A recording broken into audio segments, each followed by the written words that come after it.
आज हम कक्षा 10 गणित में पाठ 6 त्रिभुज की प्रश्नावली 6.3 हल करेंगे।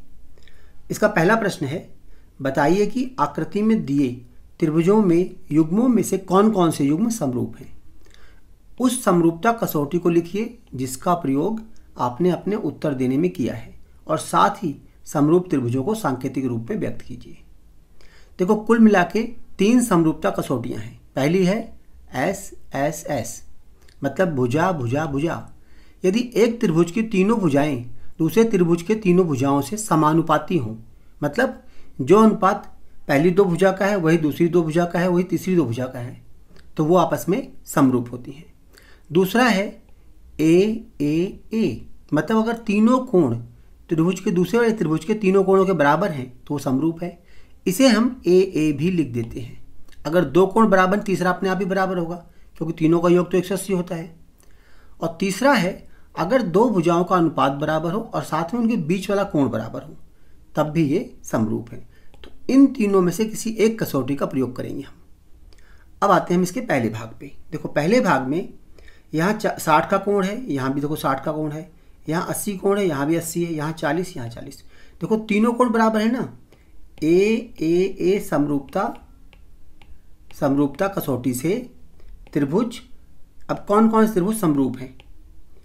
देखो ए बी सी तो मैंने लिख दिया सी। अब ए 60 का है तो यहाँ देखो कौन सा है, पी 60 का है, तो समरूपता का ये निशान होता है त्रिभुज पी। यहाँ बी 80 का है तो यहाँ क्यू 80 का है, यहाँ क्यू आ जाएगा, और लास्ट में सी 80 का है तो यहाँ आर 80 का आ जाएगा। मतलब ये त्रिभुज सांकेतिक रूप में लिख सकते हैं कि त्रिभुज ए बी सी समरूप है त्रिभुज पी क्यू आर के। अब आते हैं इसके दूसरे भाग पे। देखो दूसरे भाग में कोण नहीं दिए गए हैं, भुजाएं दी गई हैं। तो देखो ये 3 और यहाँ पे 6 है, इनका अनुपात कितना आएगा, 3/6 मतलब 1/2।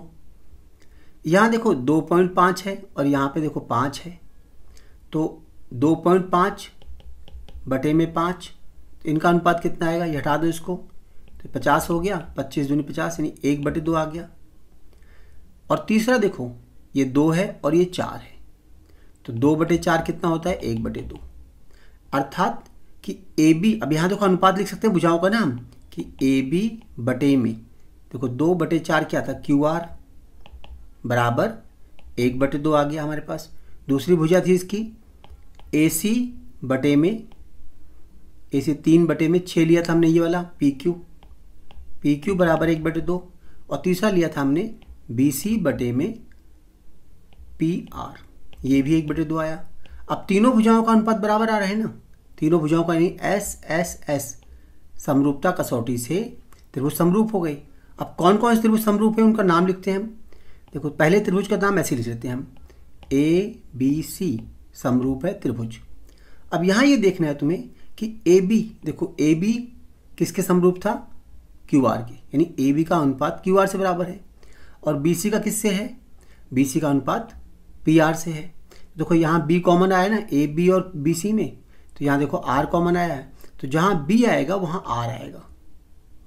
अब तीसरा देखते हैं हम, जब यहाँ ए बी है, ए बी और आर यहाँ को पता लग गया बी की जगह है, तो ए की जगह क्या आएगा, ए की जगह आएगा क्यू, क्योंकि देखो ए बी क्यू आर के बराबर था, तो आर आ गया तो पहले क्यू आएगा, तो क्यू आर, और तीसरा क्या बचेगा पी। इसे फिर से समझते हैं। हमने देखा देखो ए बी और बी सी, यहाँ देखो पी क्यू पी आर और आर पी, तो यहाँ देखो बी कॉमन था इसमें दोनों भुजाओं में और यहाँ आर कॉमन था, इसलिए बी बराबर आर के आ गया। अब हमें पता है ना कि ए बी और क्यू पी का क्यू आर का अनुपात बराबर है, तो अगर ए बी में बी हम मिल चुका है पहले ही, तो देखो ए किसके बराबर होगा, क्यू के बराबर आ गया यहाँ पे।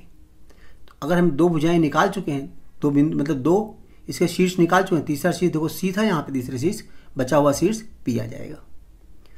तो इस तरह हमारे पास त्रिभुज ए बी सी समरूप हो गया क्यू आर पी के। अगला भाग देखते हैं इसका तीसरा भाग। तीसरे भाग में देखो इस 2 और इस 4 को देखो, यानी एम पी बटे में डी ई अनुपात 2/4 अर्थात 1/2 है।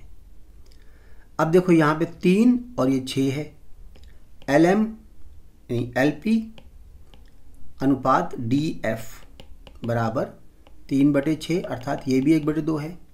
लेकिन तीसरी भुजा देखो ये जो बची हुई भुजा LM है वो EF से अनुपात 1/2 नहीं आ रहा है। 2.5 2.7, ये 2.7 आ जाएगा बटे में 5, ये आपस में कटेंगे नहीं तो ये आ गया।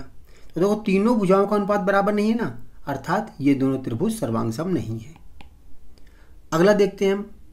देखो यहाँ पे दो भुजाएं दी हुई हैं और बीच का कोण है, यहाँ भी दो भुजाएं बीच का कोण है, तो ये SAS से हो सकता है अगर भुजाओं का अनुपात बराबर हो। देखो 5 और 10 का अनुपात कितना 1/2 है, लेकिन 2.5 और 6 का अनुपात 1/2 नहीं है, तो ये भी समरूप नहीं है। इसका पांचवा भाग, देखो पांचवें भाग में दो भुजाएं दी हुई हैं और साथ में एक कोण दिया हुआ है, लेकिन देखने वाली बात यह है कि देखो यहाँ जो दो भुजाएं दी है उनके बीच का कोण ये होना सही होना चाहिए ना, ये कोण दूसरी त्रिभुज के बराबर होना चाहिए था, लेकिन यहाँ पे भुजाएं ये दोनों हैं और कोण अलग दिया हुआ है, कोण यहाँ का दिया हुआ है। जबकि इनकी दो भुजाएं 2.5, ये वाली भुजा 2.5 और 5, 2.5 और 5 का अनुपात कितना 1/2, और ऐसे देखो 3 और 6 का अनुपात कितना 1/2, ये भी 1/2 आ रहा है। दोनों भुजाओं का अनुपात तो बराबर है, अगर इसकी जगह पे ये वाला कोण 80 का होता तब ये दोनों आपस में समरूप थे, लेकिन इस कंडीशन में ये समरूप नहीं है। इसका आखिरी भाग, देखो आखिरी भाग में यहाँ 70 दिया है, 80 दिया है, यहाँ देखो 30 और 80 दिया है। पहले इसका हम तीसरा कोण निकालते हैं। तीनों कोणों का योग 180 होता है, तो 180 में से 70 प्लस 80 जोड़ के घटा दिया, देखो 180 माइनस ये आ गया 150, अर्थात ये आ गया 30 डिग्री। तो तीसरा वाला कोण 30 डिग्री आ गया।